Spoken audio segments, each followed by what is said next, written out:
of the civil society, members of community-based organizations, representatives of business entrepreneurs, micro, small, and medium enterprises, ladies and gentlemen, members of the media.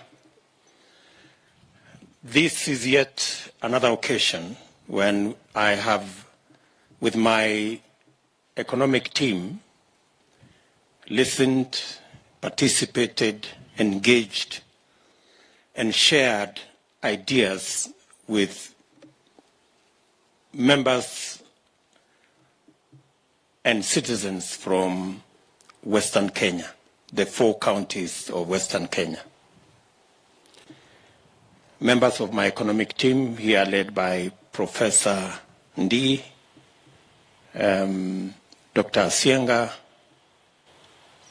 Agustin Cheruyot, Mr. Mugambi, representing my economic team. We've engaged with leaders and representatives from Western Kenya since yesterday as part of the continuing conversation in our country about the economy. We did promise the country several months ago that it was our intention to change the conversation so that the political discourse in our country should be moved away from ethnicity and leaders to the realm of the economy and ordinary people. That is where we purpose, and that is where we intend to keep this conversation, at the ordinary people's level and on matters economy. As part of that engagement, the bottom-up economic model is backed by the bottom-up governance model. That is why this engagement today is a culmination of engagements at different levels in various parts of Western Kenya with different actors from the society. After this engagement, we are going to prepare a paper, again, that will be validated back at the grassroots by traders, business people, people in our markets, farmers in our farms, and all ordinary citizens, so that they can inform the governance model and the economic model that we are going to use as part of the agenda setting exercise we have in our country. It is our intention to move the country from voting for personalities to voting for an agenda. For a very long time, our country was held hostage to personality cults. We want to liberate our country from the bondage of personality cults to the freedom of issues and plans and programs and an agenda that benefits not just a few, but the wholesome citizenry of the Republic of Kenya. In the discussions that we have had with this team from Western Kenya, we have found a lot of value in the information, the ideas, and the suggestions that they have made that will not only inform what happens to the economy in Western Kenya, but that will inform the general policy and framework of the economy of Kenya.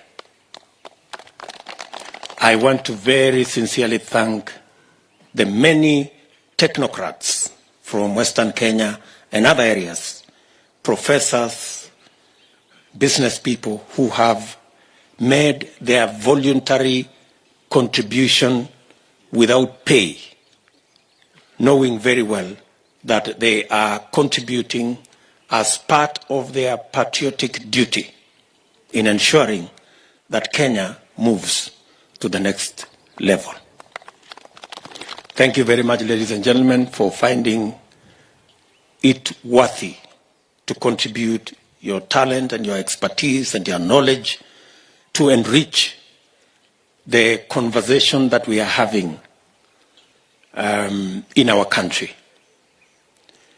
I have, with my economic team, already had consultations with leaders and business people from Mount Kenya, leaders and stakeholders from the coast, stakeholders, leaders and business people from the Nyanza region. Today we are having it with Western. The next we are going to have it with Rift Valley. We are going to have it with Northeastern. And we are going to have it with Lower Eastern, so that we can consolidate a framework and a blueprint that will take the conversation in Kenya to the level where we are discussing how we will create opportunity or a nation that gives opportunity, equal opportunity at that, to every citizen. And where progress and success is not measured by where you come from, who you know, the networks you have, but it is measured by how hard and how creative and innovative you are. I am delighted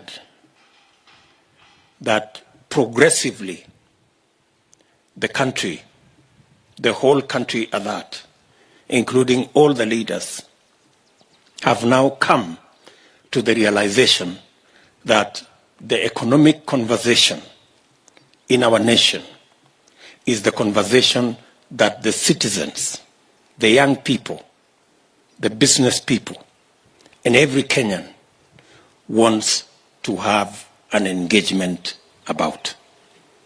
In our meeting here, the young people were robustly represented. And in our programs, we have put the young people of our nation with their knowledge, their energy, their expertise, their aspirations and dreams at the center of this economic conversation. We believe that the young people of our nation, the youth, are the largest stakeholders, if not owners, of our future. And they must have and occupy the largest space in the conversation that we are going to have. We have agreed as a team that this economic conversation is going to be informed by the realities of our country today. That we have 4 million young people who are either unemployed or underemployed. It's going to be informed by the reality that we have close to 8 million people who are entrepreneurs at micro, at small, and they are all operating below their potential because the environment, the financial environment, the credit environment, the policy, legislative environment is not favorable to them. We've made this conversation also under the realization that almost 50% of our GDP is a contribution from the agricultural sector with its linkages and influencing productivity and production in the agricultural sector will not only give us opportunities to enhance incomes to farmers, but through value addition, agro-processing, manufacturing and industrialization, we can realize the creation of value, the creation of jobs, and the creation of wealth. Through this effort, collectively, we have in detail assessed Western Kenya. And we have brought to the attention of these leaders that there are glaring opportunities in Western Kenya. Western Kenya that contributes or that accounts for almost 10% of our population contributes 6.8% to our GDP, meaning that their contribution is 30% below what they should be contributing to our GDP. We think there is opportunity there to make sure that Western Kenya contributes its fair and rightful contribution to our GDP. We have also identified areas that need urgent intervention so that we can bring the contribution of Western Kenya to the level of the contribution of other areas of our nation. The whole edible oil industry, that is about 80 billion shilling industry that can grow to double that size, can be an opportunity for Western Kenya. All the way from soya to palm oil to sesame to cotton and the nut and oil crops. Today we import 90% of edible oils. In fact, it is the second largest import after crude oil to our republic. And it can be, we can replace the 90% import of edible oil by taking advantage of what Western Kenya, of the opportunity in Western Kenya.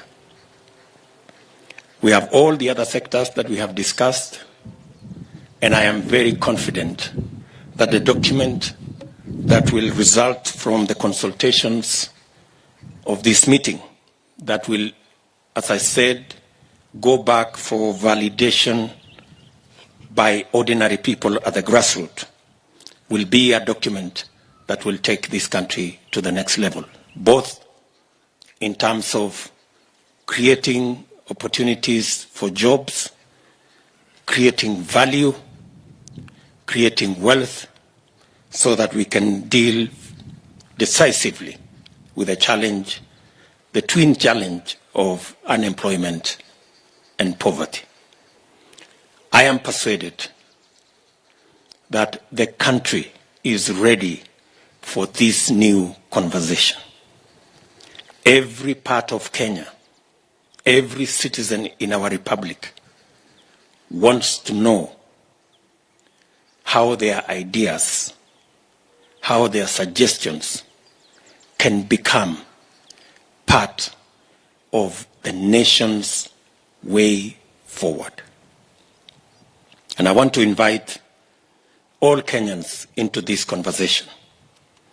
I know many of the other leaders have engaged in the economic conversation in different ways.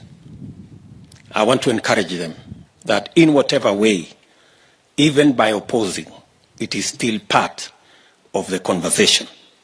It will help enrich and inform this conversation, because it is about the only conversation that will take Kenya into the future. I want to say, for the avoidance of doubt, that it is not true that there are problems in Kenya between Kenyans. A Kenyan from Western Kenya has no problem with a Kenyan from Western or from Rift Valley or from Central Kenya or from Coast. The collective problem we have is the status of our economy. If the economy can create the jobs, if the economy can create the wealth, if the economy can create the opportunities, we will sort out all the issues that face all our young people.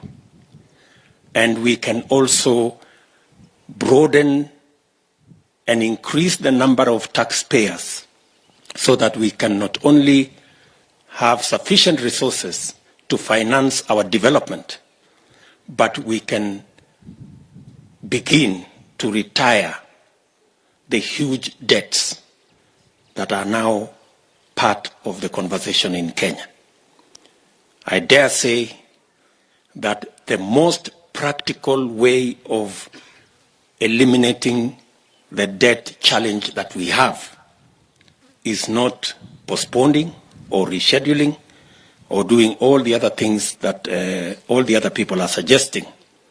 It is by expanding the tax base, ensuring that we have more young people employed, more enterprises growing.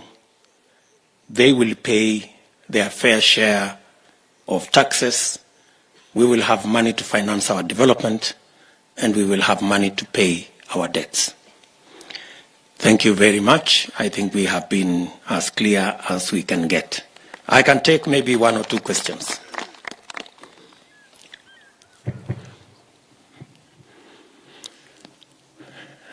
And if you can restrict your questions to the discussion we are having here, Madam. Thank you.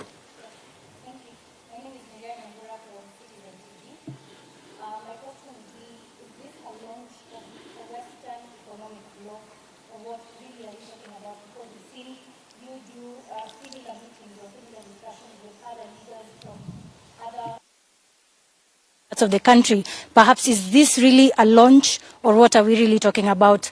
Kindly allow me to digress a bit. Today, the ICTCS, Joe Musheru, while speaking during the launch of the NCCK Youth Fragility Report in Kiambu today, seemingly attacked you in one way or another, in the sense that he talked about your policies on the Hustler Nation, as well as your contributions to the church. Maybe what do you have to say regarding this matter? What is your reaction? Thank you.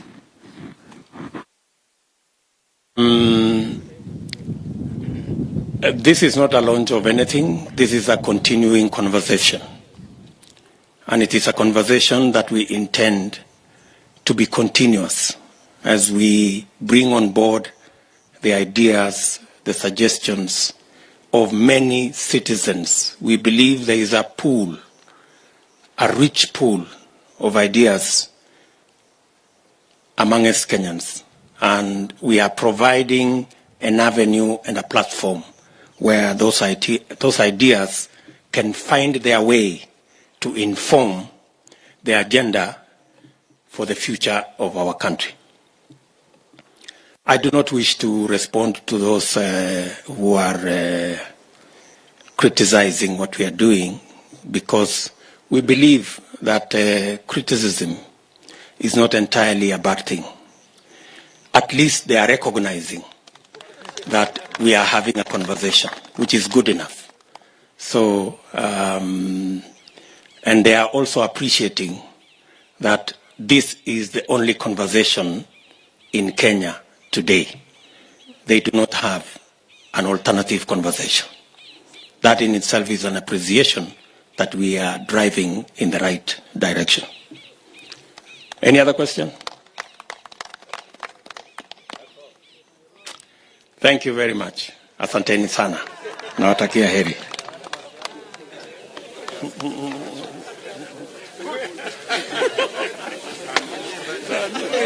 That's the basic.